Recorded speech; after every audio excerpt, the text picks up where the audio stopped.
So then, a brief introduction to SOS UK. So SOS UK stands for Students Organising for Sustainability UK.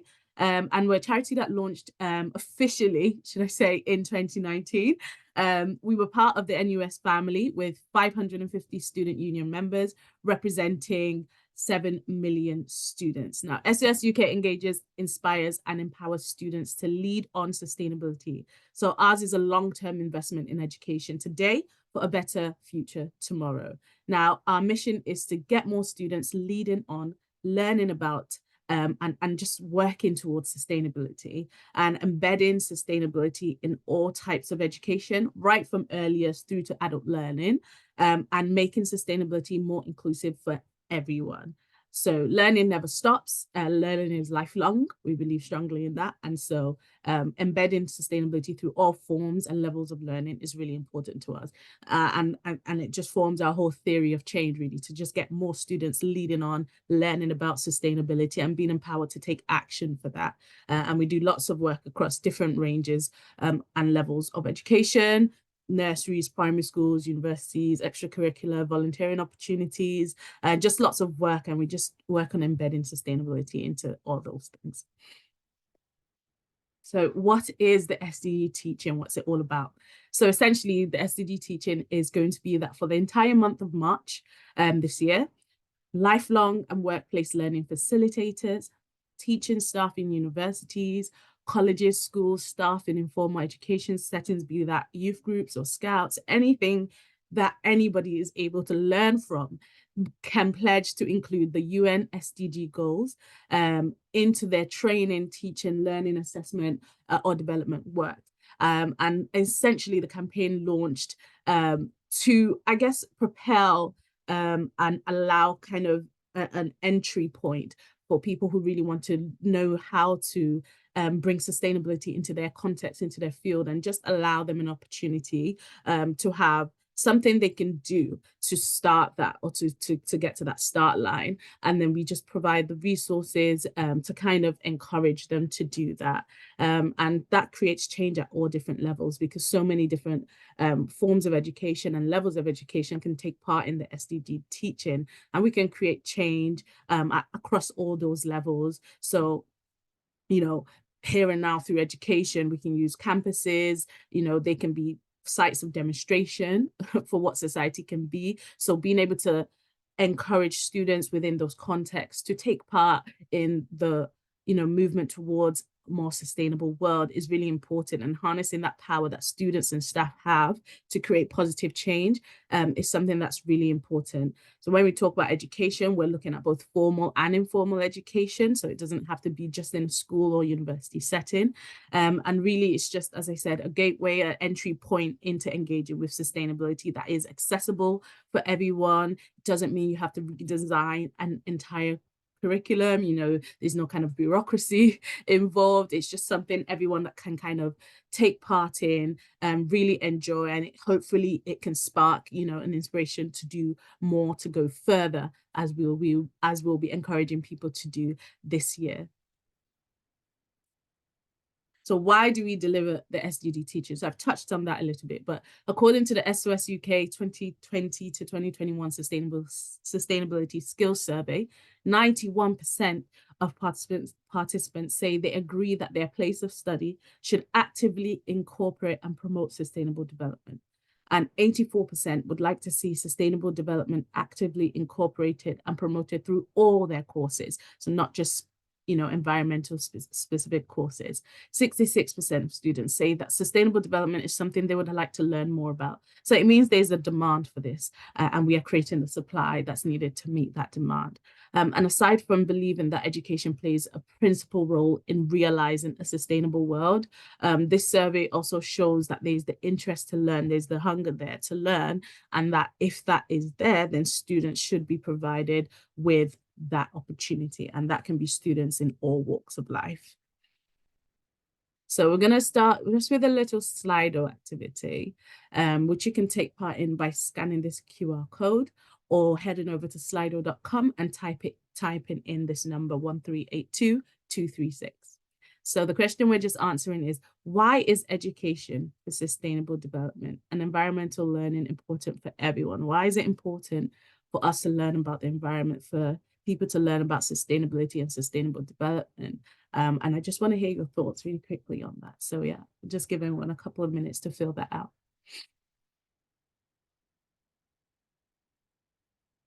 If you want to drop anything in particular in the chat as well, if you can't access Slido for any reason, feel free to drop that in the chat too.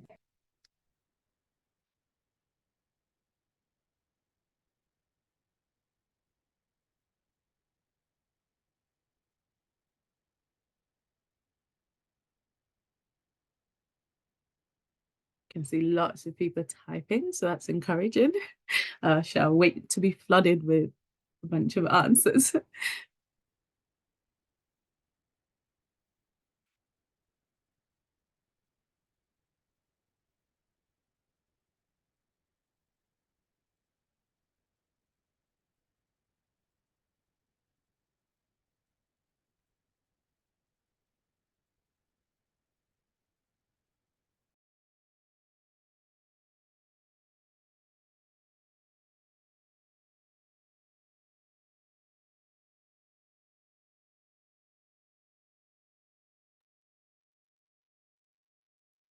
Beatrice, you might have to go onto the next page for it to show the answers, because I think some people have... Oh, okay. I thought it was people because people were still typing. It could be, it could be.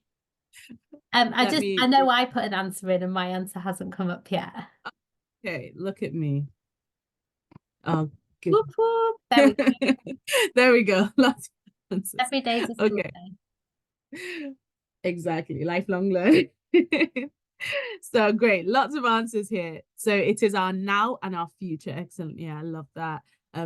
Allow students to see that they can play a role in a positive future, to prepare people for the impact this can have on their life. Everyone has a life on this planet, sometimes as simple as that. We have a responsibility. Exactly. We all have a responsibility. I really like that word. We're educating future leaders and decision makers who can make an impact. So lots of amazing answers flooding in there. And we will, I'll kind of take a screen grab, I guess, of like these excellent answers and include that when I share the slides and everything after, so we can all see our contributions as well. Green skill jobs, important. We need people in green with green skills in green jobs, supports their curiosity, etc. So yeah, excellent. Thank you so much, everyone. So exploring the SDGs. We're going to move on to that.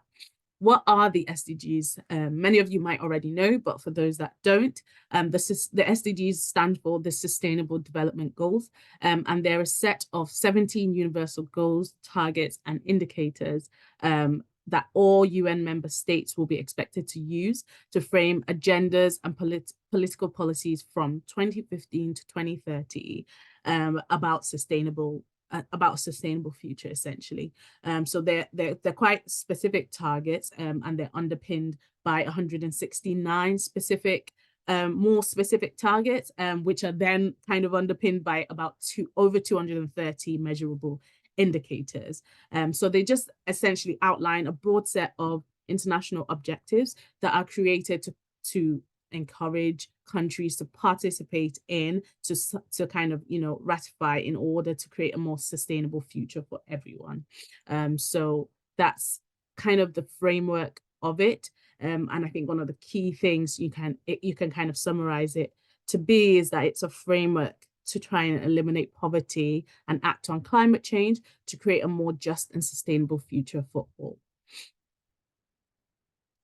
So the SDGs do cover a broad range and understanding of sustainability, and they can help us identify links, whether it be to our teaching, learning, and work and lifestyles. So there's, they range from number one, no poverty, zero hunger, good health and well-being, quality education. And you can see how they can all kind of interrelate and interconnect, because I mean, if you had no poverty, you would have no hunger, right? So they kind of work together in that sense as well. And number 17 is kind of the partnership for the goals, it's kind of the way in which we achieve all these 16 goals, and that partnership that is needed to create that change. So that's the range of the goals. Now, the interconnectedness of these SDG goals. The SDG goals are interconnected. They impact one another. Progress on one will impact progress on another. And because of this interconnectedness, sometimes we have to actually be quite careful in the way we go about achieving a goal to ensure that we won't have a negative impact on another goal. So we have to take a holistic approach when we're looking at, the SDGs, and we have to take any action in a way where, we are assessing the synergies, the interrelatedness, and ensuring that, if we do something, it won't, as I said, negatively impact another. For example, if we ban fishing to protect life below water and reduce overfishing, we have to consider, well, could that increase poverty or impact local livelihoods in one regard, which might lead to increased poverty? So we need to make sure that we are working out a balance when we are creating solutions. Not every solution is very simple, unfortunately. So we have to always make sure we're looking at potential and unintended impacts and when taking action, and making sure we are actually harnessing the positive synergies and taking action and setting policies in those contexts that help. And so I want you to kind of look at these 17 goals, and I can go back to that slide if you need to view them all. And I want you to look at them and say, actually, which of these goals can I connect with personally? Which of these goals kind of jump out to me? And I want you to choose 2 goals that resonate with you and highlight any links and interconnections that you find with them in this next slide, which again, you can access by scanning this code or typing in the number. And these are I'll display those for 1 or 2 minutes before I go to the answers. Beatrice, I know I didn't get a chance to scan the QR code. I've put a link image in the chat as well. Maybe if we just stick on this just for a second and then let's go back. No worries. Thank you for dropping the link in the chat box as well.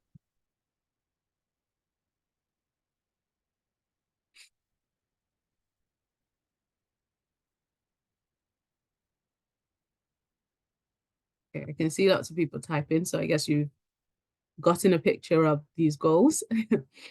And then I'll go to the responses.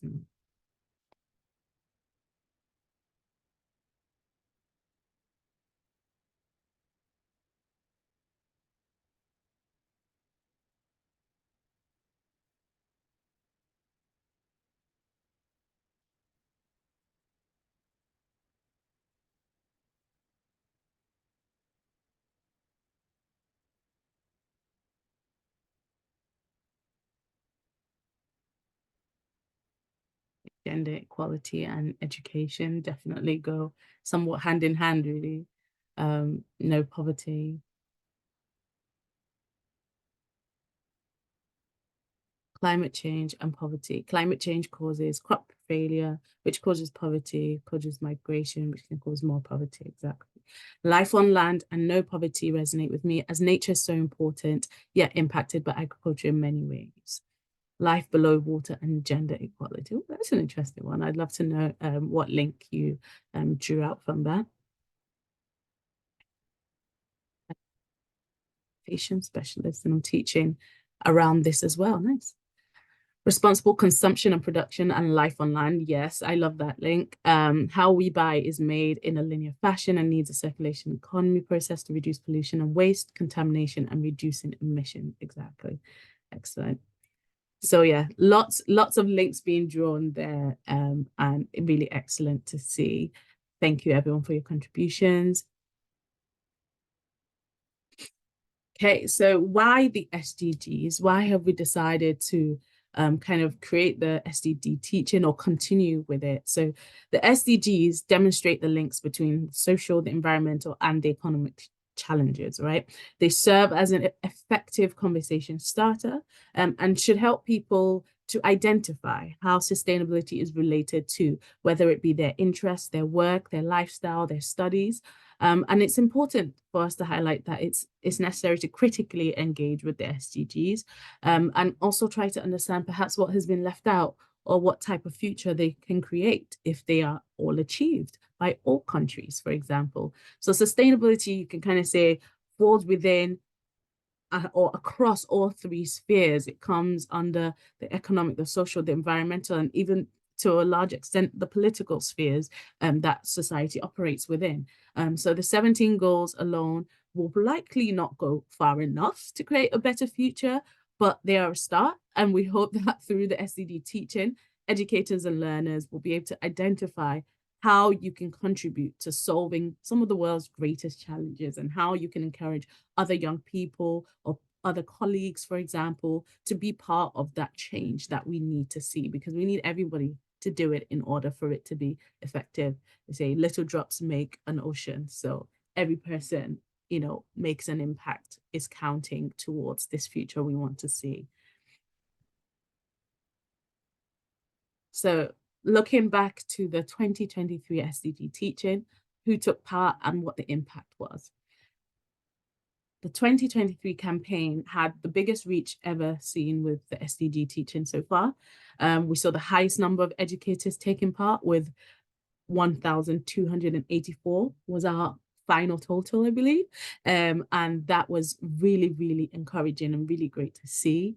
We also saw the highest number of students reached, and I use the word students loosely because that includes, workplace learners, training facilities, things like that. And we saw the highest number of institutions taking part as well since the campaign started in 2018. So we saw 121,912 students and learners reached through a range of lessons, workshops, tutorials, training, etc. And over 128 educational institutions took part. And that was really, really great to see. And something that I was particularly happy about was the global reach. So of course, we know that we need sustainability and we need change across the world, right, to ensure a better future for everyone. And so seeing the impact across 21 different countries, or 23, sorry, different countries was really excellent, because we saw that actually so many different countries outside of just the UK are willing to take part, are willing to start something and do something about sustainability. And that's really encouraging to see, that we had lots of different countries, right from, countries in the USA, the USA, we had countries within Africa, we had countries in Asia, we just saw so much participation, and that was really great. And we also reached lots of different stages of education. 69% of pledges were made by educators within higher education, but 26% was within further education, and we had 1% within primary and secondary education. So this year, we really want to drive the impact of the SDG and participation within primary and secondary education as well, because young learners are so important to this story of sustainability and climate justice. So we want to see, a great number of primary and secondary educators taking part. But we did see a good rise in FE college involvement, which is really encouraging. So we're getting there, and we hope that in future years we'll see even wider levels of participation, especially from things like adult learning facilities or other learning skills providers as well. So we had leaderboards as well as part of the SDG Teach-In, and we normally have two leaderboards, one that shows the top 10 institutions that has the highest number of educators that have pledged, and one that shows the top 10 institutions with the highest percentage of their students being reached through their pledges. And that's always a nice bit of friendly competition. And people are always really eager to know, oh, where are we on the leaderboard this week? And I think that just creates a really nice, healthy, competitive atmosphere that allows people to really push, educators or their colleagues to really get on board with the teaching and take part. And that's really great to see. So last year we had Chesterfield College in the end come top of the leaderboard for the number of educators pledging to take part, followed very closely by Barnsley College. And then we had Barnsley College take the top position for the highest percentage of students reached, and they reached almost entirely their student population, which is fantastic. And what was really encouraging to see was number 2, second place was a primary school, which, you know, we celebrate because we're really trying to get, you know, those younger levels involved as well. So really excellent work by everyone that took part last year. It was really encouraging to see all the case studies and everything coming in. And that was fantastically encouraging. So thank you, everyone that took part last year. If you're on this call too, thank you. So just gonna take a brief look at how educators kind of approach the campaign and look at some case studies on, you know, different things that educators did. We won't look at too many. There were so many I had to choose from, so many great ones, but had to choose just a few. So we actually saw a big popularity with goal 3 last year, which was about good health and well-being. Lots of educators really wanted to do a lot of work on that goal, which I think is really great, because I think sometimes that can be missed as a really vital part of sustainability. You know, there's a lot of climate anxiety out there, and focusing on health and well-being is a really important part of sustainability and sustainability of self as well. So really important point to highlight there. Now we're just going to look at some case studies. So case study 1 was Barnsley College Industry Week. So this is their approach to the teaching. So in conjunction with Industry Week held at the Cube, there was a new joint promotion of recycling and reading. From the 6th of March, many guest speakers and events were held to enrich the lives of students and improve their knowledge and employability. As part of the SDG pledge of the college, Industry Week contributed to a range of initiatives, including basic first aid, asbestos training, mental health awareness, advice on how to become self-employed, and presentations from both the British Army and Waits Construction. As a complementary promotion, the English tutorial and library teams came together to reduce the Love Recycling, Love Reading event, and they produced that for all students at the Cube. The concept was to promote the ideals of reduce, reuse, and recycle, but with a focus on engaging students in reading for pleasure. And they covered SDG 3, 4, 8, 9, and 12. So really great work. Lots of SDGs covered. Really fantastic. Thank you, Barnsley College. Case study 2 is from the British School of Brussels Science Week. And the Science Week kind of followed on from a practical action solar challenge project they did. And this is their approach to the teaching. And you can see lots of, again, lovely pictures of students taking part in the SDG teaching and learning about the goals, which is really fantastic to see. So it says, our learning about solar energy was embedded in the SDGs as we considered how energy and lack of access to it affects life in developing communities across the world. We also talked about the need for renewable, sustainable, and affordable energy across the whole world, and how climate, life on land, and in the water are affected. Also, how health and education rely on access to energy. The photo below shows us making links between the goals, especially thinking about how affordable clean energy relates to each of the 17 goals. So I think that's really great work. You know, we had them cover all 17 of the goals, which is great, and really broad and really fantastic. And I think it's really exemplary and really great to see how they considered actually the effect of one thing across all of society and all of the goals. And that's really how we should be thinking about things critically and holistically. So fantastic work to British School of Brussels.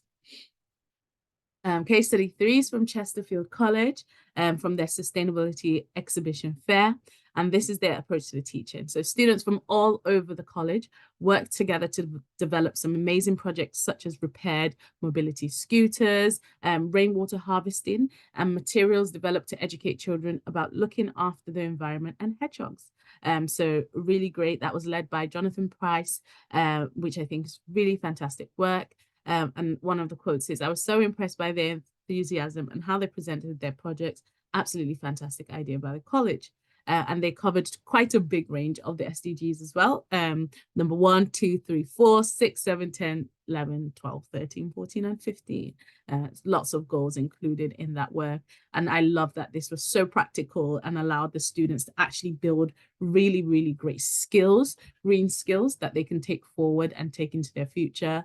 And hopefully that will spark something as well within the students to do more for sustainability within their communities. So excellent work. Case study 4 is the one from Dundee and Angus College from their foundation apprentice in business skills. And they did some excellent work too, covering goal 8, 9, and 12. So the purpose of this unit is to develop learners' understanding of contemporary business issues through investigation of small and medium enterprises and the business strategies appropriate for SMEs at different stages of a business life cycle. So a very practical module, a very practical representation looking at the SDGs within it. So all businesses journey through a life cycle, but may deal with that differently at different stages of the cycle. So the unit therefore kind of examines the increase in complexity facing businesses at these different stages. And they kind of took the sustainability approach into the business life cycle one to link the mission, vision, and values with that of the SDGs. So a really important perspective to have for businesses going into the future. And the final case study for today is the University of Derby developing leadership and management module. And they looked mostly at goal 5. And they were looking at through their approach to teaching information on unconscious bias, mainly focusing on gender discrimination. And they were looking at gender equality through that. And the students kind of considered different articles to answer some seminar questions. And as part of their seminar activity, they created presentations, which they brought answers to a class with. And they did that during their weeks 5 and 6. And looked at sustainable development and the UN SDGs as like a key component of gender equality and achieving that through their work. So really excellent work again by the University of Derby. And I think having students take part in something like this really pushes them to look for answers. And that's really an excellent way to kind of get them critically engaging with the SDGs. So excellent work, University of Derby.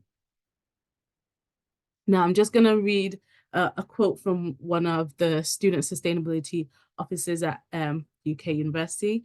And they've said, by starting conversations around social issues, advertising available support in the Students' Union, and inviting people to start considering systems change both in college and at home, we can all begin to respond to climate change and other environmental issues. And I think that's just a really nice way to kind of sum up the case studies and the impact of them. You know, it's all about starting those conversations and that response and making sure everyone is aware that they have a responsibility to this world, because it's our home and we all have to make it better for the future.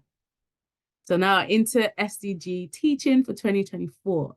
Okay, so we've kind of come up with a title for it as Get Started and Go Further. And I guess the essence of that is just to have a little bit of nuance from previous years, but also to highlight the fact that the campaign is growing and we're seeing more and more educators take part and more educators take part consecutively. And so we want to really be able to make sure that they're given an avenue through the SDG Teaching to do more and to go further with it.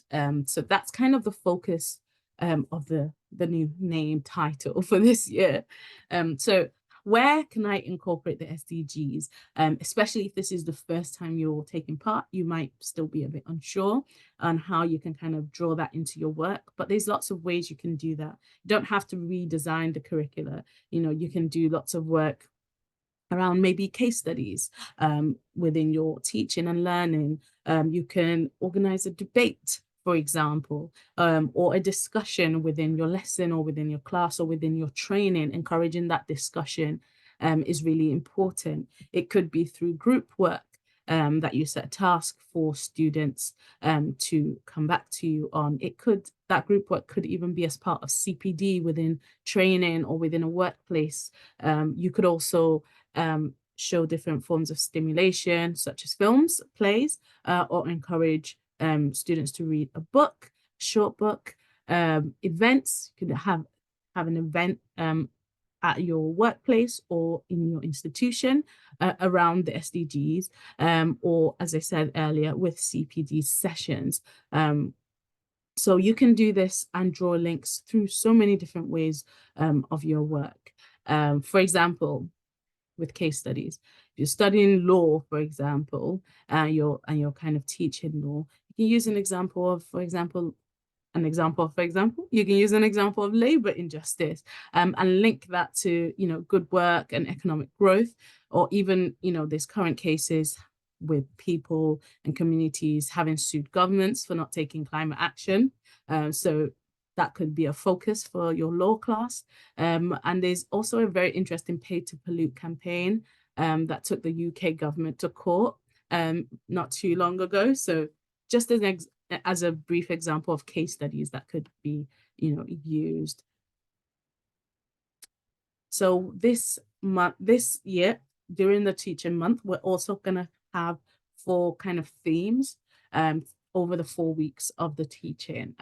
Week 1 is going to be focused around environment, and we'll basically be sharing some comms around that each week, some comms focusing on which SDGs, I mean, they all kind of relate to the environment, but which SDGs in particular directly about the environment. So for example, protecting life on the seas, protecting life on land. And we'll share some comms and some resources around that. So watch out for our social media posts, most especially. And we normally do weekly emails to participants and pledges. And so that information will be included in that as well, along with links to the resources that we come up with for that week. Week 2 is going to be a focus on society. Week 3 on economy, and then week 4 is going to kind of be the final week, and we're going to end with humanity and equity being the focus of that. So as I said, that will be reflected in the comms we kind of share both via email and on our social media, and it's just another way to kind of get people started with the teaching, especially for those that are new participants. It might sometimes be a bit overwhelming. There's so many goals. Which one do I start with? Which one do I incorporate? So this is a little bit of another way to break it down into more bite-sized chunks and get people started and engaging with these goals. So what are the next steps? So the next steps are for community educators to kind of pledge to take part in the teaching. If you're a lifelong or workplace trainer, pledge to take part. If you're a teacher, if you're a lecturer, if you're a primary school teacher, whatever level of education you are in your lifelong learning journey, you can pledge to kind of take part in the teaching and make an impact to the students and the learners around you, which is, really important. So you can come up with an action plan for the SDG teaching, which you can kind of use to frame your month. Even if you only choose to do sort of a week out of that month, you can kind of choose to do that, as long as you're using that time in that month to incorporate that work. And we encourage you to get your students involved as well. Let them have a think about things. Let them tell you how they want to participate and engage with the SDGs. They can have ideas of how they feel the SDGs link to their learning or the work that they're doing, or the, the modules that they're on, or a project they're taking on at work. If it's, in a workplace setting, how do the SDGs teaching, how do the SDG goals link into that project, or into the ways of working within your office, for example? So how can you incorporate that? So it could be from them as well, that they can give those ideas, and that you can use to kind of plan your month or your week within that month, looking at the relevance of different SDGs to you.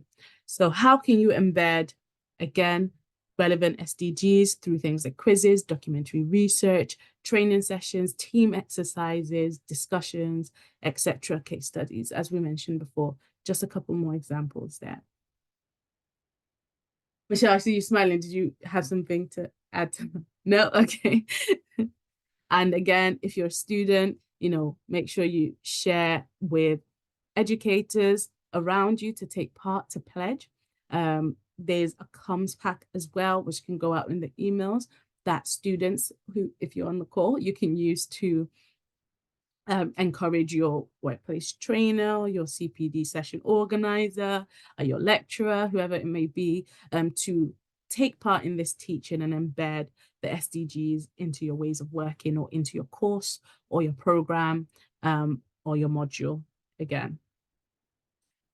So now onto the section about going further with the SDG teaching in 2024. So we've looked at how to get started, looked at how to get involved, how to kind of incorporate that within our work.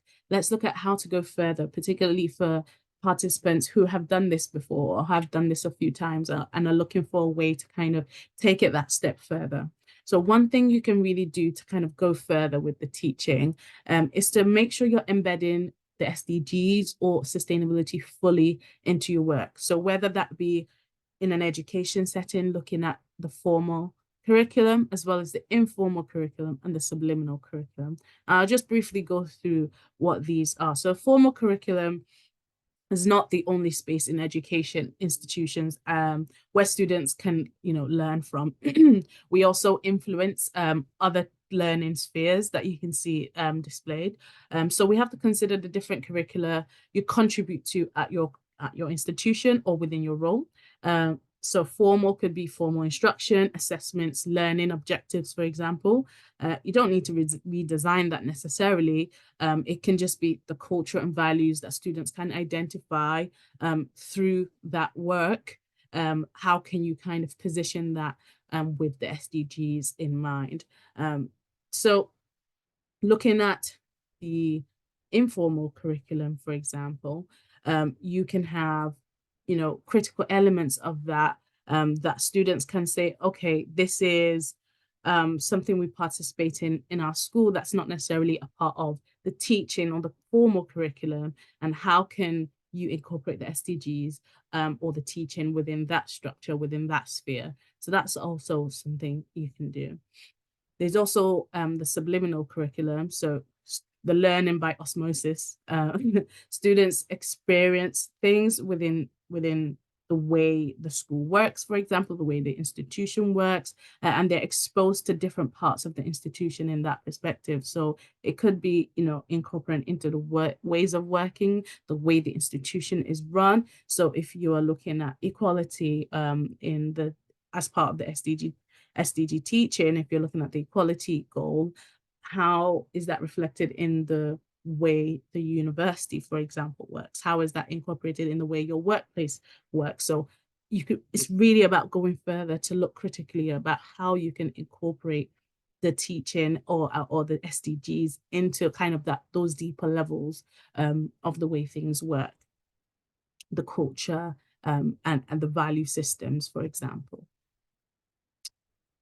So we recognize, as I said, this is the 7th year for those that might not know, it's the 7th year of the teaching. So as I said, we recognize that it's gone on for a couple of years and people have been taking part for those couple of years. And we want to, as I said, really expand this for it to be continually relevant in different contexts. So another thing that you can do to really take things further is using the teaching as a platform or avenue to critically engage with the SDGs by considering their role within it and kind of empowering students to be agents of change in different contexts. So educators can engage with other frameworks within Education for Sustainable Development, otherwise known as ESD, or engage with the SDGs within another context or framework, such as decolonizing education, or engaging with the concept of climate justice or climate-induced inequalities, looking at intersectionality and how that kind of affects the SDGs or the impact of the SDGs in different contexts. Also looking at decarbonization or climate activism and the roles these can play, or looking at things through that lens within your teaching can be another way to take that further, particularly with maybe higher levels of education, for example. You might be looking for a way to take it from kind of the initial simple entry level approach of just what are the SDGs, how do they link to our work? And if you want to take that further and say, okay, let's look at, for example, this SDG through a decolonizing lens, and how does that kind of change that framework or change the way we consider this or think about this? So really taking it further to look at that. Another thing that you can do to take things further is, so this is Teach the Teacher. So it's taking part in other programs within or outside of the SDG teaching. So maybe at the end of the SDG teaching, what do you do? Do you just kind of leave it in March and wait till next year? Or do you take it further and continue working on sustainability education within your context for the rest of the year? So whilst the SDG teaching focuses on our efforts to engage educators, you can also get your students involved directly during the teaching or beyond, as I've said, through another SOS UK campaign, which is called Teach the Teacher. And it's a student-led climate education campaign, which offers students the opportunity to be in the driving seat, to be at the forefront of the change that they want to see. So Teach the Teacher is a student-led campaign, student-led climate education campaign that looks to empower young people to talk to their teachers and kind of teach them, I guess, about climate change. Because we do find in some of the research we do that there are many educators that say they would love to kind of equip their students with the knowledge to take action for sustainability and sustainable change, but they don't know how, or they don't have the skills to do that. So this can be a really fantastic way to kind of kickstart that by putting the students rather in the driving seat and enabling them and empowering them to kind of be the teacher. So Teach the Teacher provides free training, resources, and support to secondary schools and college students, and gives them the means and the confidence to run a 1-hour climate change workshop with their teachers. And this workshop kind of explores the basics of climate change, climate justice, climate anxiety, and climate education. And it offers young people the opportunity to be in the driving seat and at the forefront of their education. Students who run Teach the Teacher sessions have said they gain valuable green skills and the opportunity, to see themselves as agents of change in their community. Teachers who attend the teaching session, the Teach the Teacher session, are encouraged to also sign a climate education pledge, saying that they'll take what they've learned and actually try and include that in their teaching going forward. So for those teachers that make a pledge, they're given, free access to our online teachers climate resource library, which contains lots of lesson plans, activities, and resources that link the climate to the curriculum for a really wide range of subjects. And that just helps them integrate climate into their teaching going forward. So we don't just leave them at that starting point of learning about it from their students, but we actually give them the resources and the means and the support to kind of go further with that and incorporate that into their teaching moving forward. So we'd love you to take part in Teach the Teacher if that applies to you within your context. So if you do, if you want to, you can find out more by either scanning the QR code or emailing my colleague Jack, and that's his email there at the bottom, which will also be dropped in the chat box by my lovely colleague Michelle. And you can contact Jack if you want to find out more about Teach the Teacher opportunities. And yeah, that's another way that you can take things further, either beyond or after the teaching, or during if you're a secondary school and that's easily accessible to you. That's just basically what I've said in a nutshell, but on a slide so that you also have that when I share the presentation. So education for sustainable development as a whole is fantastic, and it is really what is at the heart of the SDG teaching. And so it's something that we really need to be delivering year round and not just during 1 month of the year, as I've said. So another great way to go further is just to explore other ways to take ESD, beyond the teaching month and beyond just, the basics of the curriculum or the basics of that month work that you've done, and really embedding it throughout the year into what you do, into the ways in which you work within your workplace, within your educational context. And we do run several campaigns, programs, and workshops around ESD. And we also provide consultancy to support staff and students to lead on and learn for sustainability within the education sector. And you can find out more about the different work we do by clicking on the various icons below. So Responsible Futures is one of the amazing campaigns that we also run.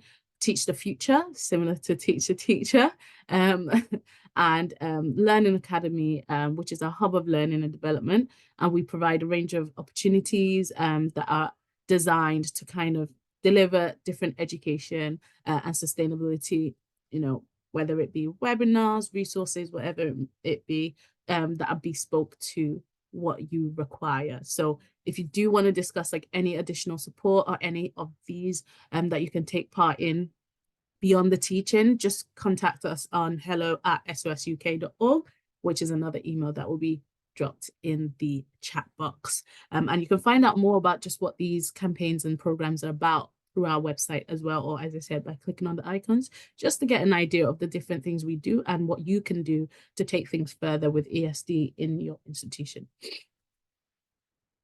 So SDGs and Education for Sustainable Development Curriculum Mapping.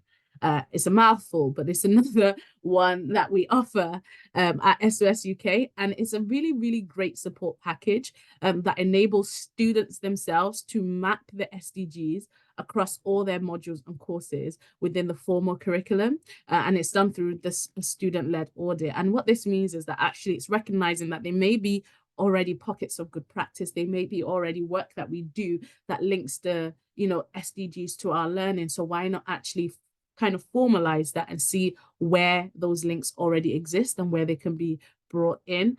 So the SDG curriculum mapping is a great way to kind of do that. As we've seen from the teaching, there's lots of universities, colleges taking part, student unions as well, and they're increasingly examining how they can map their teaching and learning onto the SDGs as a way to kind of, critically engage with them. So there is, demand for this, and that's why we have this program. And I think it's another great way to kind of take things further, following on from the teaching, and seeing how the work within your institution it maps against the SDG teaching. And one of the really fantastic work we're doing with Liverpool Guild this year will be actually taking the SDG mapping and incorporating a decolonizing education criteria into that. And that's just a really fantastic step further to say, actually, we want to go further with our education for sustainable development, and we want to incorporate decolonization into this and map our work against this and see how we're doing and what we can do more. So another great way is introducing another context like decolonization into the work that you do. Now, it might be helpful to think about the end goal of all this, right? So the outcome of students engaging with the SDGs and the outcome of staff engaging with them too. Staff, students, adults, everyone can develop really fantastic sustainable skills. We're all about lifelong learning. So what can we learn from this? What is the end goal?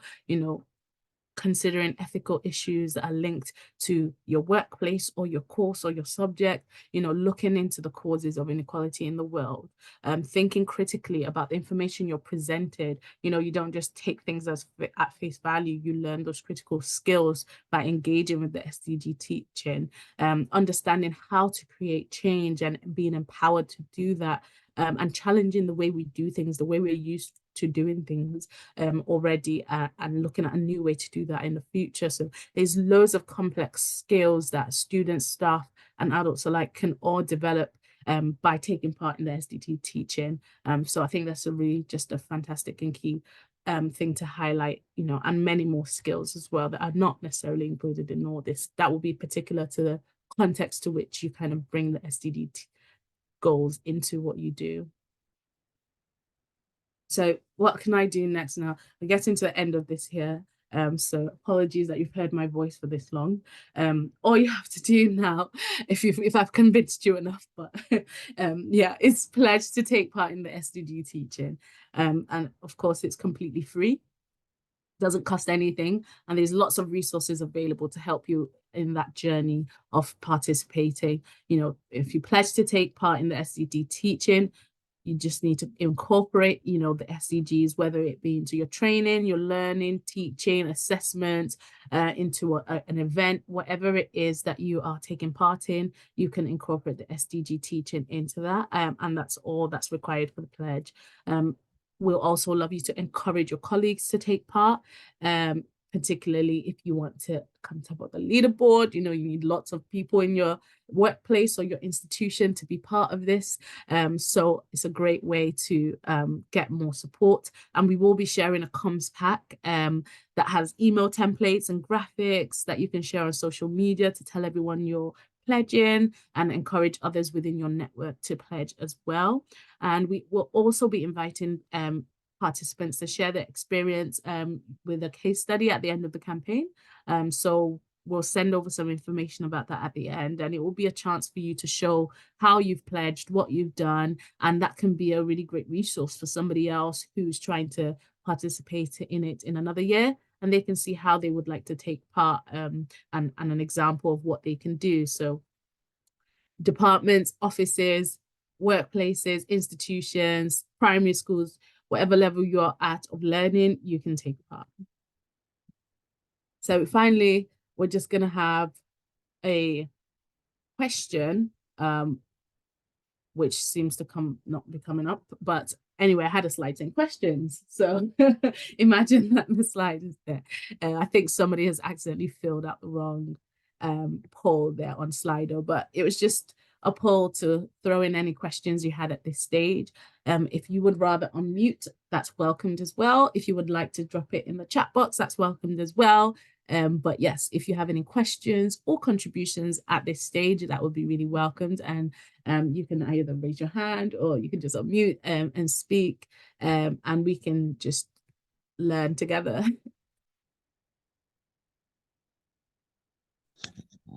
Hello, can you hear me? Yes.